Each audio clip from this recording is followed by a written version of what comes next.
Shamangelic Healing Podcast is designed as a platform to share authentic conversations about real life issues, providing you with valuable resources and tools to support you in shining your most authentic self, creating a thriving life that you absolutely love, and to support you in manifesting your soul's mission. Welcome to the Shamangelic Healing Podcast. Anahata Ananda here, your certified high-performance coach, shamanic healer, and soul guide for empowerment and awakening. And buckle in for a wild ride with my guest, JP Sears, who is an incredible comedian and YouTube fanatic, really amazing, bringing humor, his medicine superpower, to really bring light to this whole process of healing and awakening. And so you are gonna love this episode. We dive into emotional clearing and authenticity and spiritual bypassing and a real raw, authentic, inspiring conversation, which I know you are absolutely gonna love. You definitely gotta check out his stuff on Awaken with JP. A couple quick reminders is that the Certified High Performance Coaching is now accepting applications, and I only work one-on-one with people that are really motivated and excited to go to the next level. And a coach really helps you identify your blind spots, where you're sabotaging your success. A great coach is going to help you with the tools to get you where you want to go, and also provide inspiration and motivation to stay with it when it's challenging, and the accountability to really stay focused when to stay moving forward. So I know you're gonna love that. So check it out if you're interested in that coaching. Always check the show notes, because the show notes are gonna have a link to the coaching, and also a free gift for you today is the Mindset Mastery Map. 6 factors that influence your mindset, which really helps impact positively or negatively your reality and your success. So check the show notes for all of JP's links, and also the link to the coaching and discounts for group and one-on-one coaching. Thank you for tuning in. I always respect and appreciate your time and energy. So if you love this podcast, like it, share it, pass it on to a friend so we can get the word out for this. All right, I know you're gonna love it, so let's dive into this conversation with JP Sears.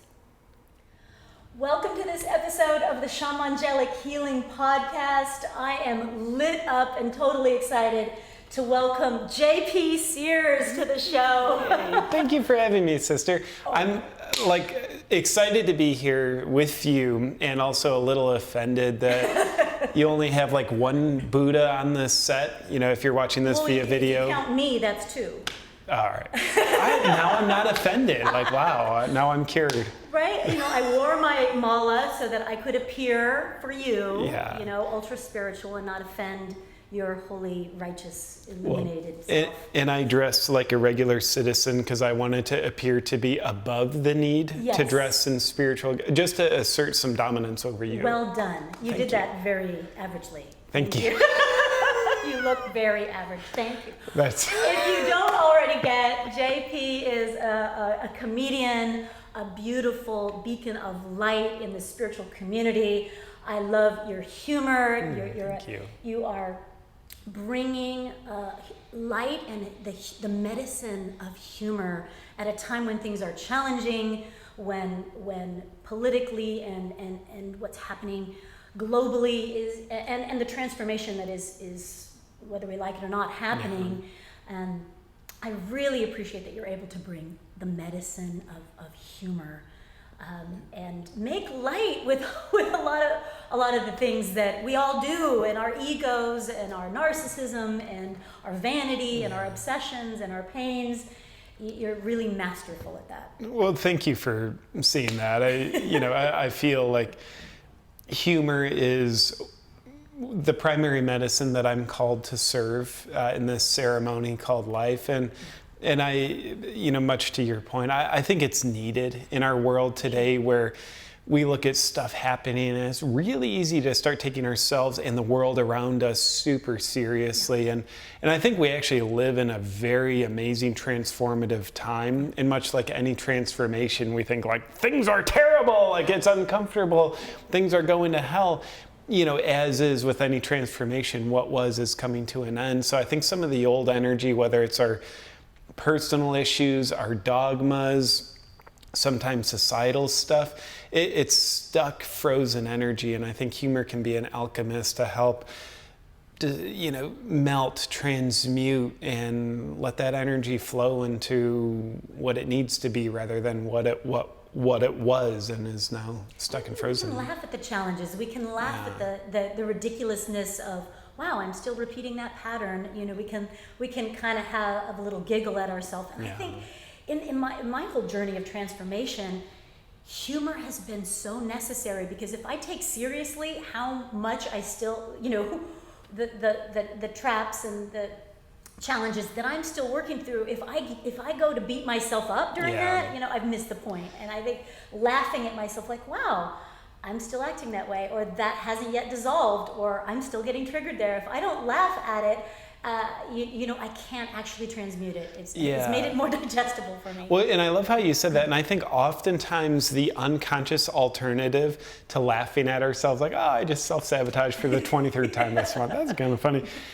Oftentimes the alternative is secrecy, suppression, and we act like we're the only one. We don't share it, and that kind of strangulates and contains it even more. But if we can not only have the awareness, like, I did that again, but also the levity and the courage to acknowledge it out loud and laugh at it, I think that's more helpful than the constriction of suppression and secrecy. And self-judgment.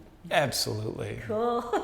So I want to understand a little bit about like this path of, a comedian. I don't know if your parents are like, oh, I hope our son is a YouTuber in a thong. That was my dad's dream. How'd you know? I'm sorry, but I can't get that image of you in a thong out of my head. So thanks a lot for that. You're welcome. yeah, trauma. Anyway, I don't know that that's everybody's dream to be a comedian, and so tell me a little bit about how that path happened for you to find, because you're clearly, this is your dharma, your soul path, you're great at it, you love it, and you're having such a powerful impact. But to find that, did you go a different path? Were you kind of following everybody else's lead to follow the socially acceptable path for a man? Talk to me about that. Yeah, I'll share my literal story in a second, but first kind of like the big picture macro. Being a comedian was never my dream. And now that I'm doing it, and I like to call myself a conscious comedian because it makes me feel more pretentious, and I think it's true. I'm looking to elevate and awaken consciousness through comedy. So I can say, like, I am actually living the dream. I'm living beyond my dream. I feel incredibly fulfilled.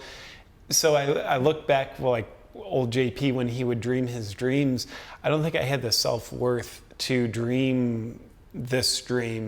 Like, this was too big. Like, what? I'm not funny enough. I'm not the one who could, reach millions of people. So I don't think I ever let myself have it as a dream until I'm living the dream. But looking back over my life, like, I was always the comedian as a kid. Were you a class clown? Yeah, class clown. Natural gift. It's how I dealt with pain, how I covered up pain, but also how I brought joy to my life and the lives of people around me. So light side and shadow side. And then when it came time, like, okay, JP, you're graduating high school. What do you want to know? Or what do you want to do? I'm like, how would I know? Like, I'm 18. So my parents said, well, you're going to go to college. I'm like, well, I don't have a better plan, so okay. So I went to 3 months of college, and then I was done. Consecutively. Yeah, consecutively, and I'm so advanced, I was done within 3 months. Wow, we accelerated. So that was scary, because when I dropped out of college, I knew what I didn't want, but I didn't know what I did want. I think a lot of people are in that position where they don't know what they want. And so, like you said, well, since I don't have a better plan, I'm just going to go with the plan somebody else has for me. Yeah. And I think most people live a good portion of their life, going with somebody else's plan. Yeah. And I think, while I was holding on to the college plan for all of 3 months, looking back, I can realize the real plan couldn't have slipped in if I had the tight grip around that light pole of, someone else's light pole of the plan. But it's scary to let go. And it was scary for me to let go of college because I didn't know. But shortly thereafter, I was blessed to get connected with a powerful mentor, a guy named Paul Check. And so I started studying his stuff when I was 18 and working with him in person shortly thereafter. So what that all meant is I started studying holistic health, exercise, nutrition, and that got me into emotional healing work. So previously, before being a comedian, I'd been doing life coaching for 15 years, health and nutrition in that, yet largely emotional healing based. Then, 5 years ago, I kept getting this itch to share my perspective through the language of comedy. And my reaction to the itch initially was, this would be a bad idea. It would discredit me as a life coach, a spiritual guy, emotional healing guy. People won't take me serious. 100%. And, so I have to take myself seriously or else it'll discredit me. And gotta be serious. So, but the ideas kept persisting, kept knocking on the door. And you know how the knock on the door gets louder. Yeah. And more painful if you don't listen. And luckily I didn't need the door beaten down yet. You're smarter than me. In not all areas, sister, I promise you that. So eventually I listened, all right, let me make this one comedy video. And it was my first comedy video called How to Be Ultra Spiritual. I love that one. Thank you. It's the best. Thank you. I made it about me and you. Yes. I'm right in there. I'm just here's my mala. Here's the Buddha. Everything. I think anyone who's ever laughed at that video or has gotten offended about that video, then that video is about you. Yeah, and it's your soul family too. It is. So I made that video thinking this is just going to be a one-time video. It's still going to be bad for business, discredit me, but I got to do it. And that video, aside from what happened externally, which was cool, just a lot of people watching that initial video, it woke something up internally in me. It was the first time in my life I ever had what I would identify as a creative expression, wow, I am really voicing my voice in a non-literal way. It's this kind of symbology through comedy, and it felt so good. It's a craft. Yeah. Not everybody can do that. I think you had the tools to the content because you've been studying it and could see the irony of that. Wow, consciousness can also go sideways, and it can be driven by ego. There can be spiritual bypassing and elitism, and you were in this without diving into it, then you really can't see the humor in it, and you can't see the shadow side of it unless you've been it and lived it and are still doing that. And that's the thing, you mentioned it was my craft. Humor was my craft, and what I was doing humor on was also my craft. Mm-hmm. So it was very much like I'm in these two worlds that were combining humor and spirituality, and so it woke something up in me. Truly, I've never been the same. It was a beautiful rite of passage of me finding the courage to say yes to myself, yes to the comedic inner child who I had locked in the basement saying, you're so flawed, you're gonna screw up my professional life. You can come out at 7 p.m. when we're hanging out with friends, but no. So I brought him out of the basement and really integrated him into my life. And it internally, it means I get to function as a more whole person, more connected, and transcend some of that shame of disconnection from my comedic child self. And creativity, because I think a lot of that, when you grow up, the inner child, the playfulness, the creativity, and the silliness gets benched and put in the closet. Yeah. And yet, if we're going to be happy as adults, those are the qualities that need to be integrated. Isn't that weird? Yeah. Wait, no, don't do that. That's not adult. And that doesn't mean we want our inner child and the comedian making adult decisions, Sure. but we want them, at the boardroom, we want them contributing their magic and their gifts and their perspective. And so it sounds like this is you finding your authenticity. Because when I watch your videos, I can see that this is an authentic part of you that is just expressing. Yeah. The part of you that wants to make a difference, the part of you that is the class clown, but and the part of you that is really sharing your craft in a way that is helping people soften and acknowledge and grow and go on their journey with a little bit more joy. Yeah, I love that. It does feel very authentic to me, and it feels like, oh yeah, this is what I'm supposed to be doing on my path. At least right now. I know. Until otherwise notified. The damnedest thing about paths is they tend to change. It's not a straight line. I love to pretend the path I'm on is actually the destination, but the true thing is it's a journey that continually unfolds. And I think we're always, one of the things I find most frustrating about having a breakthrough and finding this inner child part of me, integrating it, and one of the more frustrating things about a big breakthrough is the relief doesn't last, because we're always called to something greater about ourselves. Cool, you found that part of you, and how about the next part? You left your comfort zone. Cool, before too long that new area will become your comfort zone, so you'll be called to push the boundary once again. I think that's part of the Dharma path, or the soul path, or the soul mission. It's not like it's necessarily easy, but it is nourishing our soul. And every time you take a step towards that means you have to let go, just like you had to let go of college, or let go of parents' expectations of a particular path for you, let go of other people's judgments, including your own. And every part, of walking on the soul's path is going to invite you to look at fears, insecurities, unworthiness, all of those things that aren't really in alignment for you to stand in your truth and your power, and to continue manifesting, and walking that path authentically. And I feel like every time I step further, another wave of intense core level challenges are knocking on the door.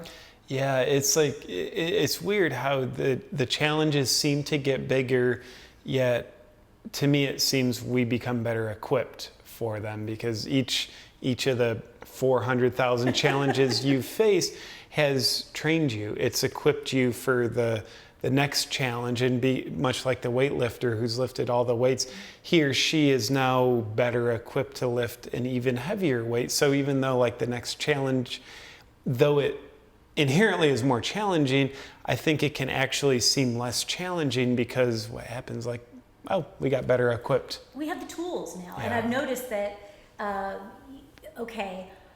that meditation thing doesn't become optional at this next level.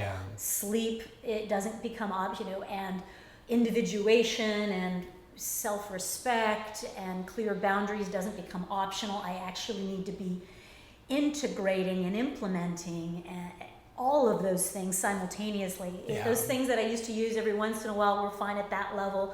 The next level, it's no, all of those need to be implemented daily and consistently. And anytime I'm not doing that, I get to see, I get a nice reminder, oh, you can't do that anymore. Yep, you're playing the big leagues. And I think one of the things, Anahata, that frightens my ego the most in life is the fear of overwhelm. That might be through one traumatic experience. It might be this life lesson, this challenge, it's too much. So the fear that says this is too much for me, I think oftentimes it's something that can tempt me to not show up ready to play in life. Yet when we acknowledge everything you just said, it's okay, we can rewrite that script and realize this wouldn't be showing up, no matter how big the challenge is, the divorce, the leaving the job, the call to something new, the say yes to your inner comedian. It wouldn't be showing up if you weren't equipped to handle it. Whatever it is, whether that's a diagnosis, whether that, whatever big life shift or challenge or trauma or death is happening. And I think that's really great for our listeners and those watching to hear that whatever's happening in your life, it's happening for you, and that there's something on the other side. And look back and see what tools you have to be able to help navigate this to come out stronger on the other side. Yeah.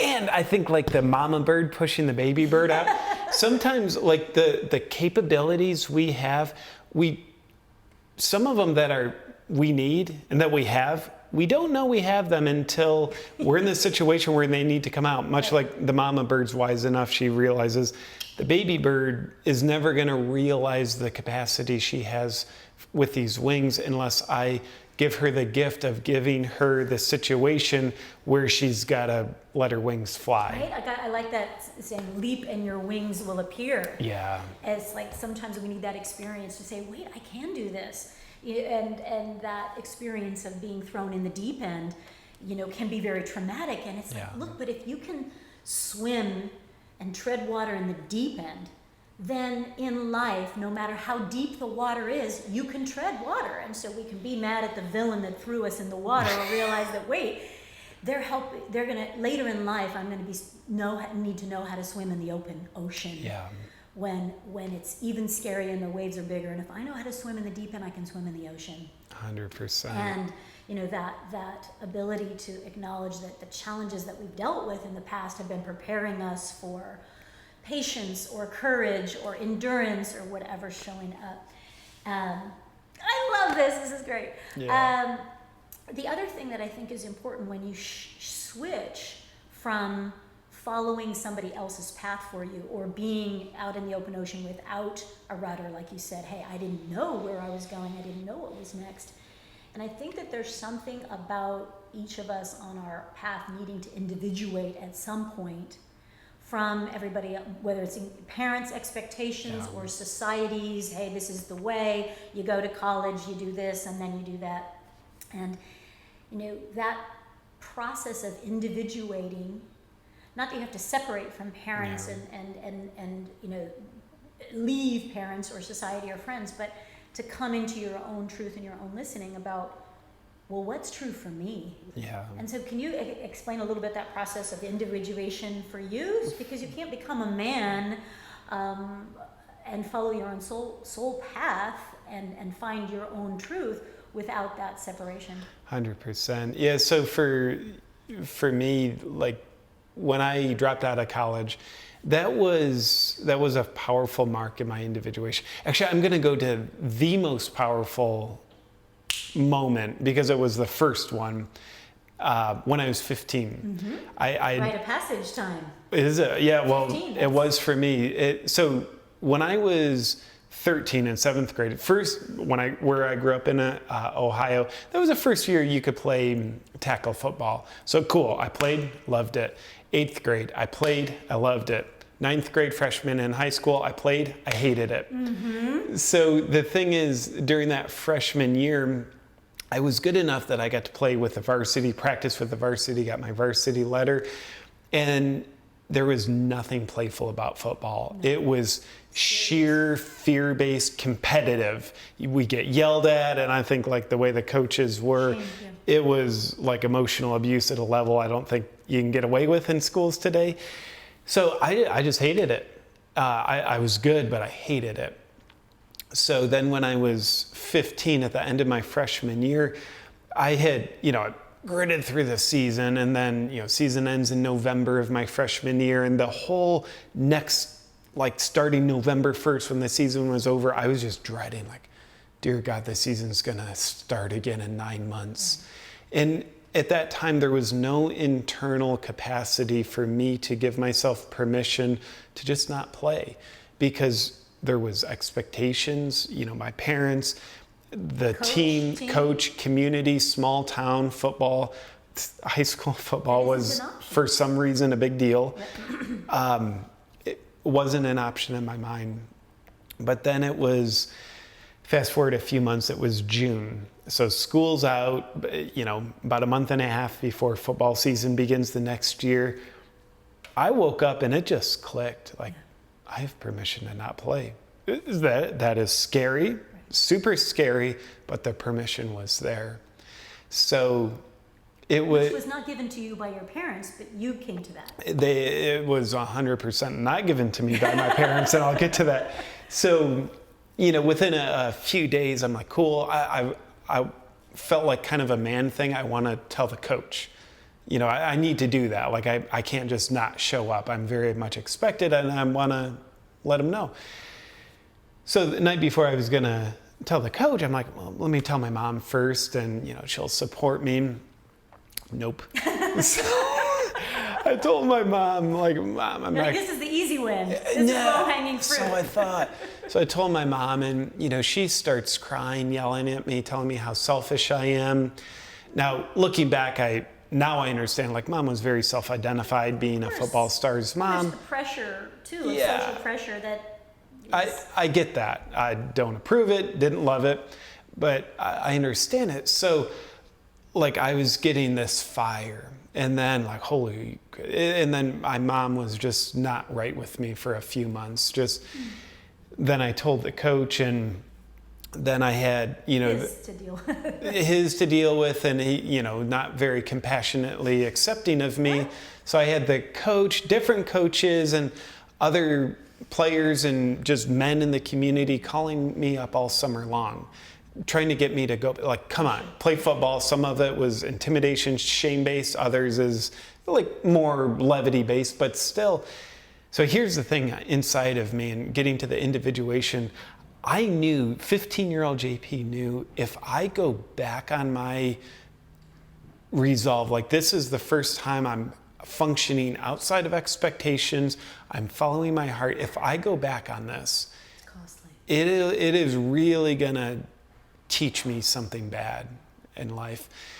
But I knew if I can stick to this, if I have this strength to stand in these fires of the social pressure, this is gonna strengthen the hell out of me. This is gonna alter the trajectory of my life. Somehow I knew that. And that was a powerful initiator into individuation, because honestly, I felt all alone. I had one friend, Drew Downey, still one of my best friends to this day. He supported me. He's like, JP, I wish I could quit football, but my dad. Inspired. Yeah, he was just like, I so wish I could quit too. So that was a powerful rite of passage into individuation. And then when I quit college, didn't know what I was gonna do, and my mom and dad are like, you know, hey, choose this path. Yeah, they probably had some ideas for you. 100%. They love you. You know? But they could see I'm going to do my thing. They were in a way supportive, but also super skeptical. And then, you know, as I, you know, stumbling my way into this career of conscious comedy, like I've never seen it done before. So, like the ability to continually walk into individuation has been, I would say, monumental to me. By no means am I perfect, yet just whatever way I'm able to clumsily do it in my life, that seed of individuation, it really grows important fruit. And it's for everybody, because whether that is individuating from a football team, you know, or the corporate team, or a relationship that isn't in alignment, or a group of people that aren't serving, you know, that the habits and lifestyle aren't serving your growth, that individuation from any of those dynamics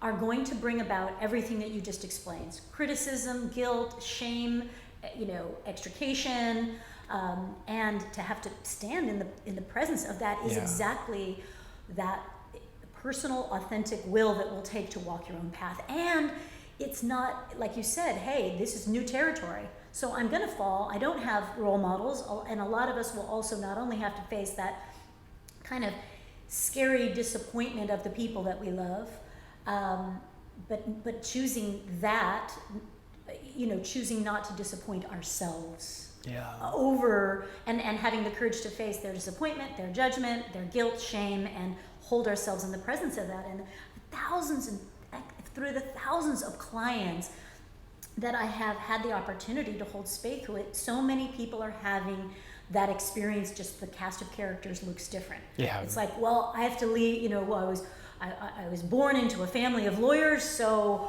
the social pressure to stay in the family firm, the social pressure to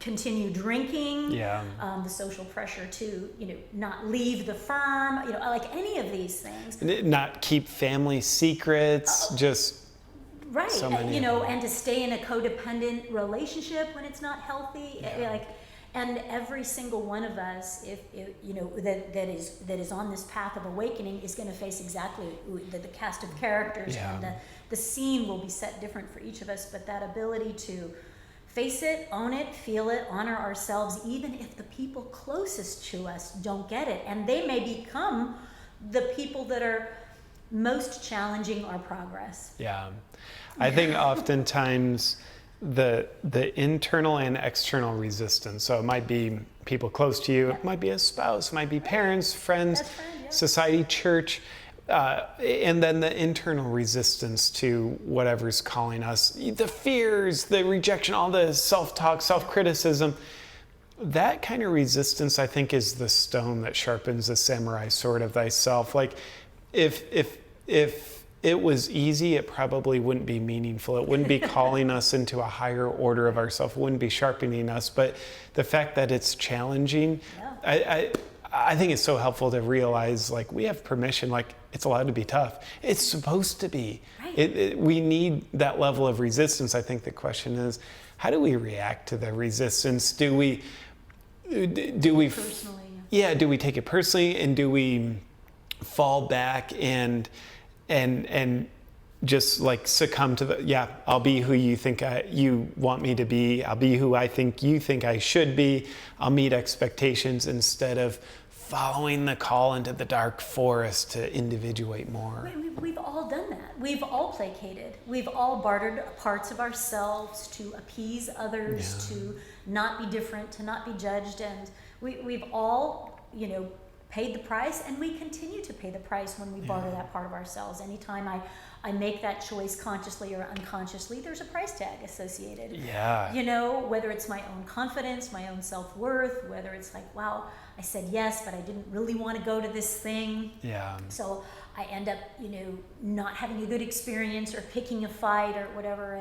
And like that is continually the opportunity to trust the intuition. And so I get the lesson either way. When I trust that intuition and honor myself, I get the validation of, wow, things work, I get stronger, this was a better path. And when I don't, which happens often, I also get an immediate feedback loop that says, that wasn't it. And I'm curious, your feedback loop when that wasn't it, when you didn't trust the intuition, how does your feedback show up? Is it a feeling? How is it for you? Lots of different ways, because it would be like, wow, I didn't trust my intuition and I went forward anyway.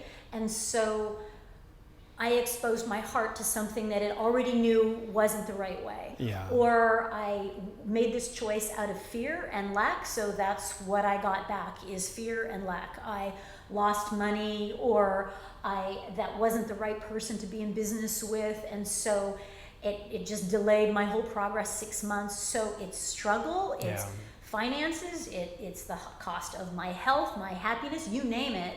It's across the board. Nothing is safe there. And that's why I laugh, because it's like, oh, that hurts a lot in every way. And so, I get to see where the thorns in my foot are the ones I've placed there, because I'm not paying attention to my intuition or that higher voice or that emotional truth. And without realizing it, I go step on all the thorns. And the old habit is to be like, hey, you put that thorn there, you jerk, and blame and not take accountability. And then that brings up a whole other wonderful thorns. And I find it hilarious what, the comedy show that I'm creating by the choices I make and the cast of characters in the play when they don't read the lines I've written for them. Honestly, that really pisses me off, JP. How dare they have their own free will and their own self? That is weird. That's self-righteous of them, isn't it? I have fired many people from my plays. So what's challenging for you right now?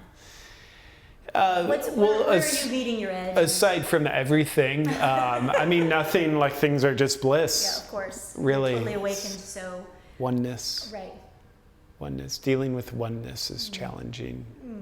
except it's not. Yeah. You know, one of my biggest challenges right now is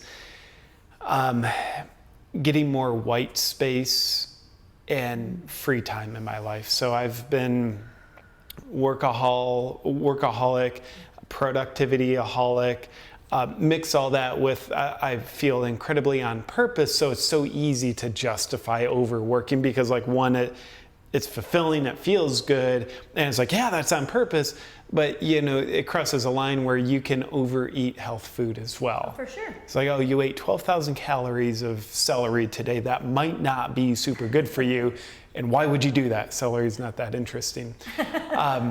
So yeah, you know, this month I have taken a vow not making any comedy videos. Wow.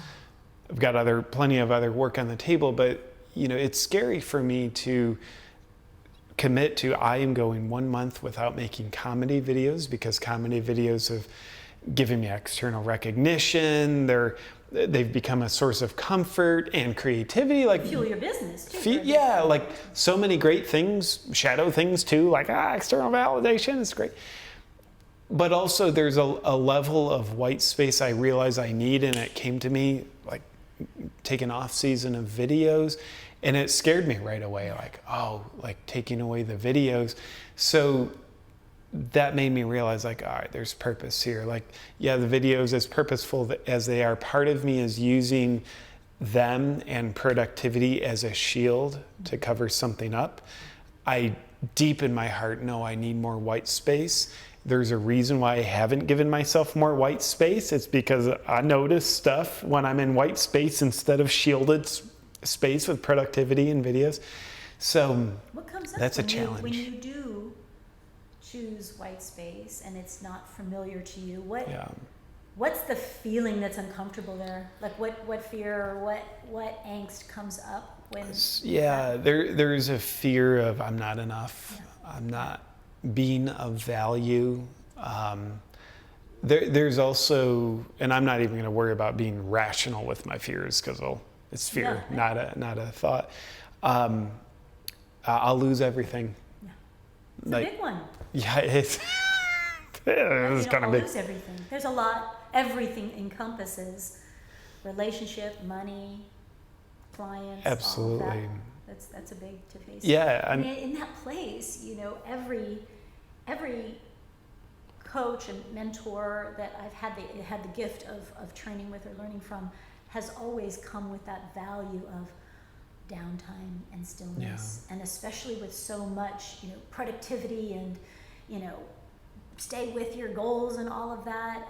Especially you and I are both Aries. We came across that tend to push and be pretty fiery as it is, can have quite a big cost. For me, it's come at the cost of my physical health. You know, when I've pushed too hard and not had that downtime, even if like you and I are both in our dharma, in our soul's mission work, it's like, wow, I can still be hooked by that. Well, let me take care of everybody else at the expense of me, and be validated by, look how righteous I am taking care of everybody, and then, you know, my health is, you know, having this and it's costly here, and you know, then I don't have the energy to really give my fullest, and the guilt and shame of not showing up and just pushing more, and realizing that, okay, maybe that isn't exactly the best productivity equation.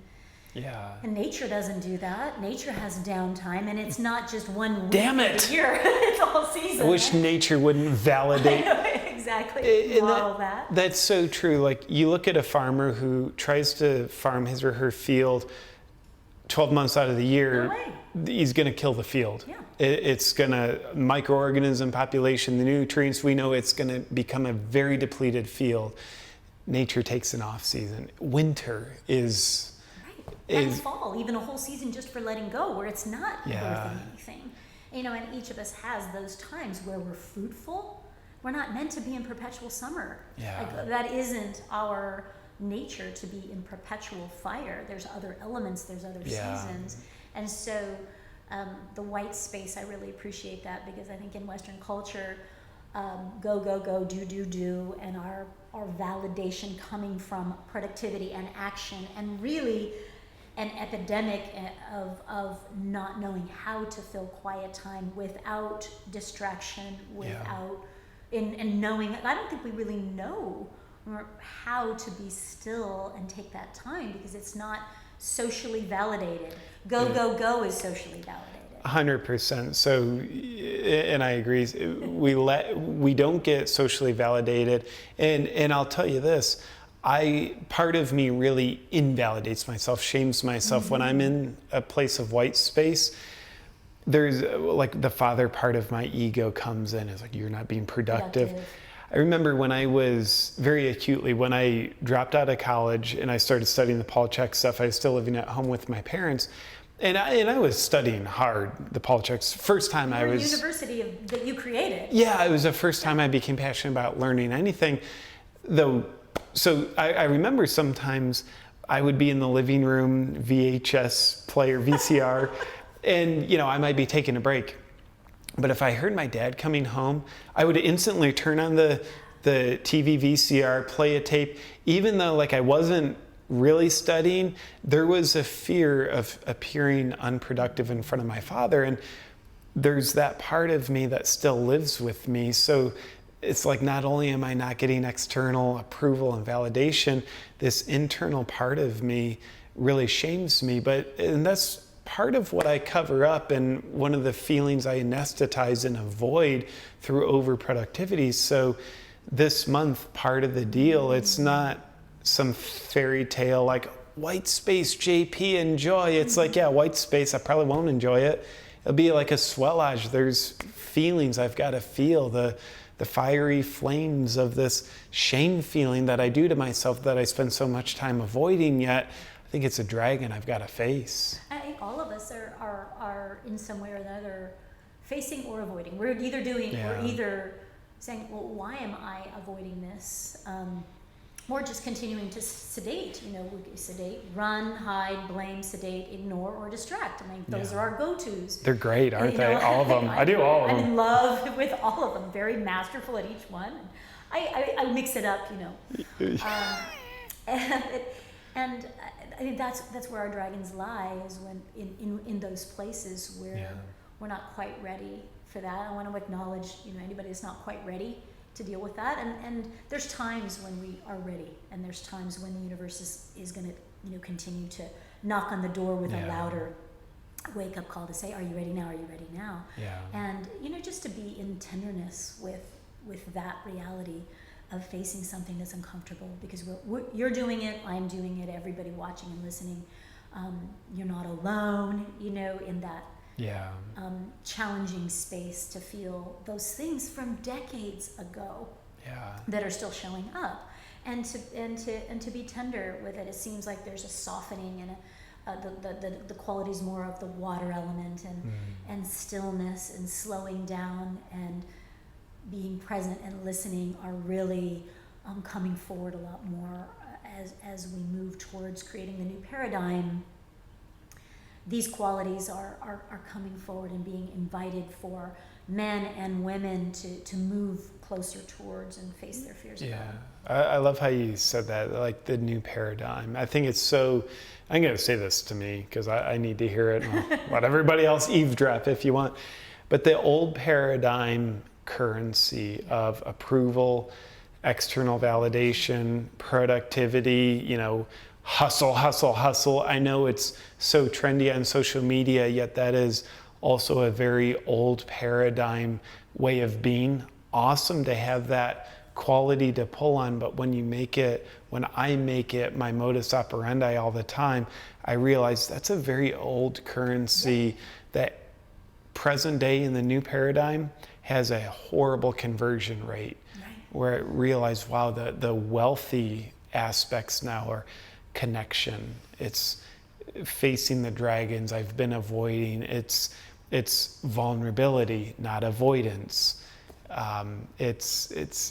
Being called to be more true to myself, and I think learning to validate ourselves more than just relying on the external validation and old paradigm approval. Because that isn't actually material. Yeah. And I think with that authenticity and presence is really where we cultivate our personal authentic superpowers. Yeah. Is to realize that, wow, that push, force, hustle is actually kryptonite, Yeah. and it can take away that power within when there's so much force and hustle and struggle and external validation, which is the way, in fact, where we give our power away. Yeah. And I think it's delicious to come into that place of replenishment as being that place where we get to find our superpowers that aren't coming from anybody else. Yeah. And they're coming from doing the deep inner work that, wow, there's actually this wellspring of power, information, clarity, and inspiration that comes from that white space. Yeah. And it comes from that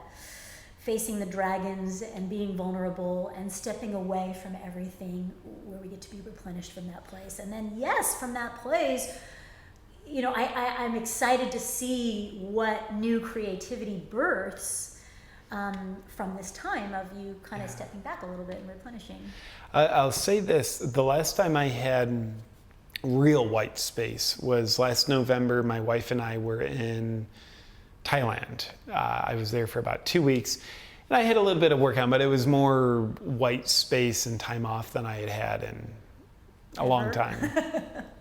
So, I was taking naps, I was watching Netflix, I was riding scooters, I was playing, and though that time wasn't meant to be productive, creatively speaking, the geyser was opening. The creativity went from being kind of a grind, like kind of hustle creativity, let's make this happen, other videos do, and went to like, wow, there is just like this, the feeling of it wasn't lack. It was a very abundant feeling, creativity, where it's like, that's the currency, this is the feeling of abundance, not like the superficial abundance, like outside stuff, which is cool, but this was something new. And as I'm embarking on this new cave of white space, I have to be careful to not trick myself and say like, JP, white space, because remember last time, all that beautiful creativity, that was amazing. Like, I have to be careful not to like, use that as a pawn, like, okay, let's do this because it'll actually make me more productive creatively. But yeah, during that time in Thailand with that white space, I wrote more stand-up comedy, more videos in such a short period of time than I ever had. Yeah, and that's the thing, is it just coming from a full cup. Yeah. And also how much playfulness is, how valuable that is as a currency, because it's the frequency that when we're in productive mode, we starve ourselves from. Yeah. I was just at the Tell You Ride Yoga Festival, and I'm like, this nourishes my soul to hike and play around and cold plunge and find waterfalls and goof off and do yoga and laugh and dance and sing and play and eat great food and smell fresh air and just be in the total intention is just to sip in as much magical beauty as possible. That's it. Yeah. And then wonderful things happen. I come away from that so nourished, and be like, oh, well, that was expensive, or that you took a lot of time off. I'm like, worth every penny and more, because from that vibration of joy and playfulness, my cup is full. Yeah. And then I can go back to the people I love and the projects that I love, all filled up, and share that magic with others. So it really has this other value that we realize that how much we've starved ourselves from. Yeah. I want to just dance over into like what spiritual bypass looks like, and kind of that little kind of cul-de-sac trip of spiritual elitism, and because you jest about this so much, and you see it, and you can identify it, and you've tripped over it, and I am it again, and I will again, and so just I want to hear a little bit about that from you and what you see. Sure. So for me, spiritual bypassing is when we avoid doing our inner work, we avoid our feelings, we avoid confronting our egotistical nature by hiding all of that behind a noble looking hiding spot called spirituality.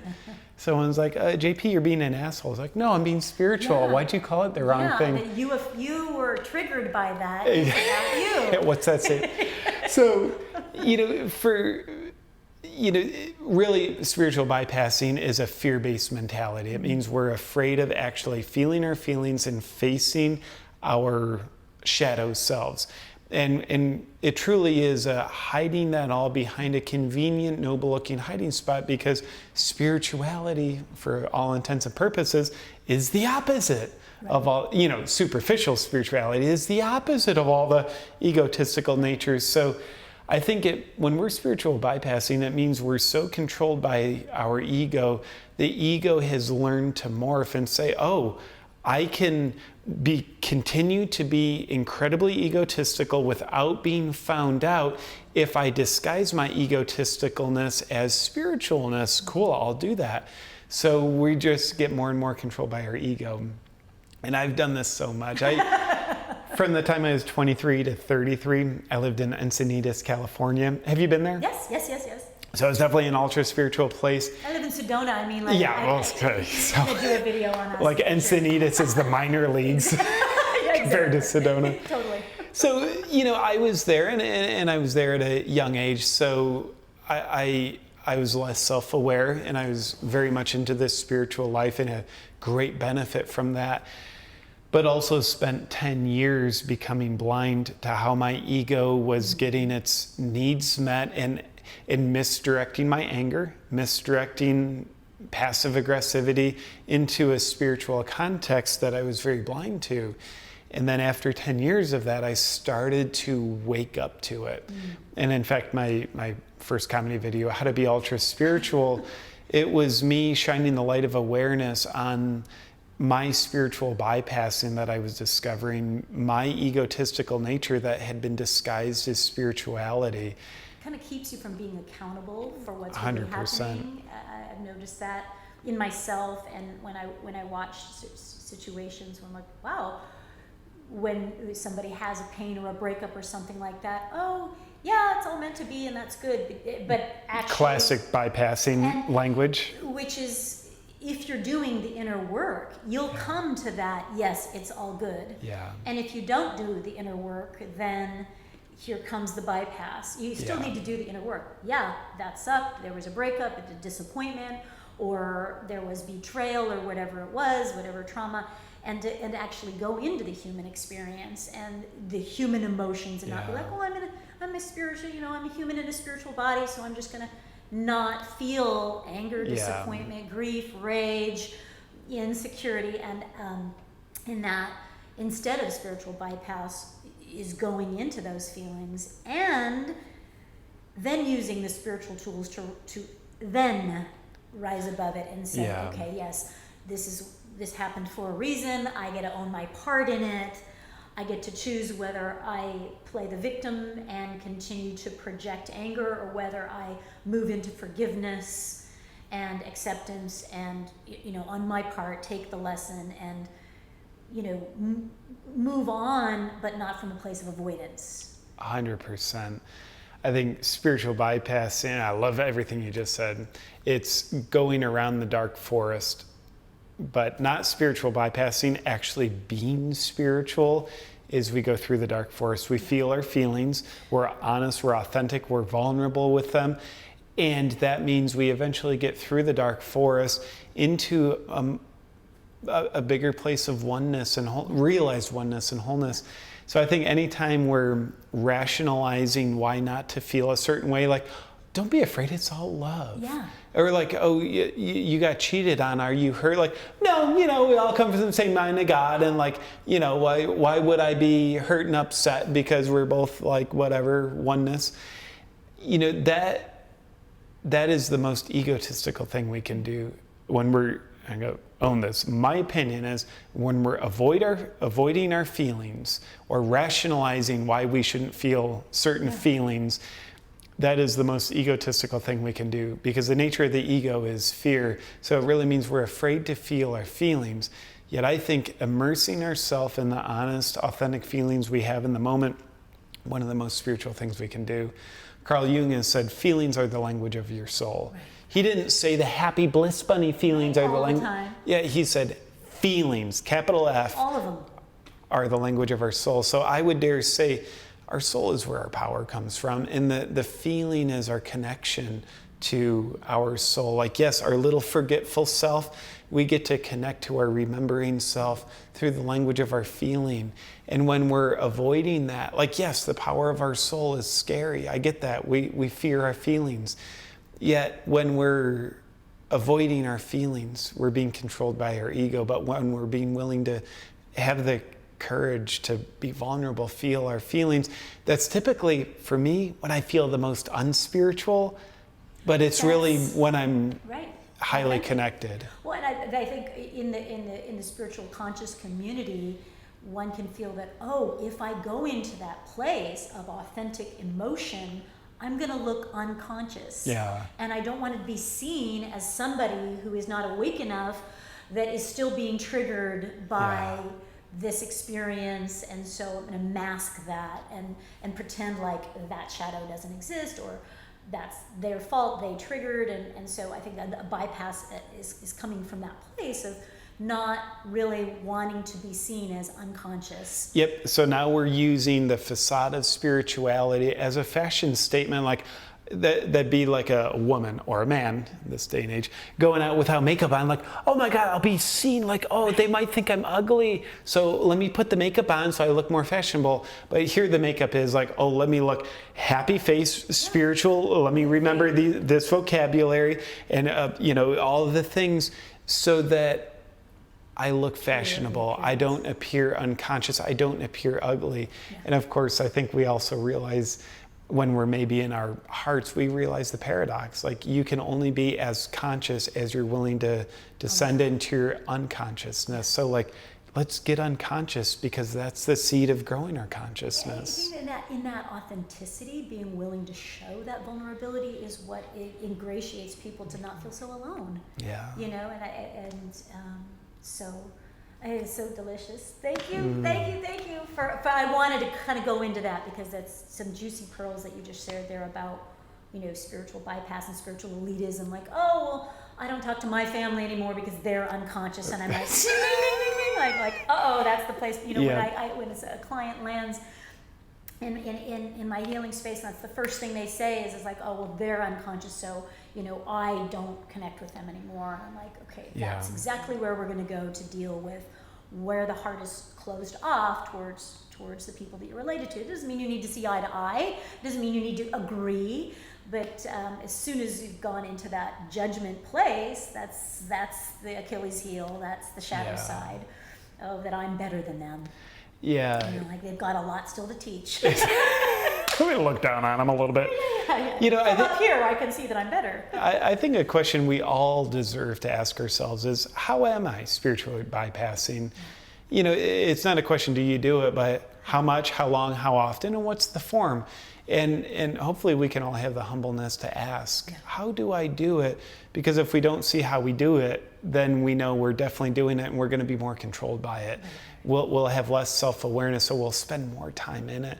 I know one of the ways I currently spiritual bypass is I point out spiritual bypassing through videos and comedy. People. Of course, other people. Which allows my ego to believe, well, I'm above that. Like, I don't spiritually bypass because I point out spiritual bypassing. You're clearly, above that. I'm bypassing the spiritual bypassing and going into, like, next level bypassing. The irony. But if you have a mala, then you're protected. I know, I should definitely wear more malas than I have on. So this has just been so delicious, and I appreciate your vulnerability and your honesty and your sharing and all the work that you're doing, and to really shed a light on some things that are tripping us up, you and me and everybody. It's not if, it's just where it's happening. And so where can people find you? Because your shows, your YouTube channel, and you've got all these wonderful things and products and things that you're bringing out to kind of help people on their path. So tell the audience where people can find you. Well, all the beautiful weirdos out there who want to find me, you can find me. All my social media is Awaken with JP. So YouTube, Instagram, Facebook, all the places, Awaken with JP. And if you want to check out my comedy show tour schedule, you can go to my website, awakenwithjp.com.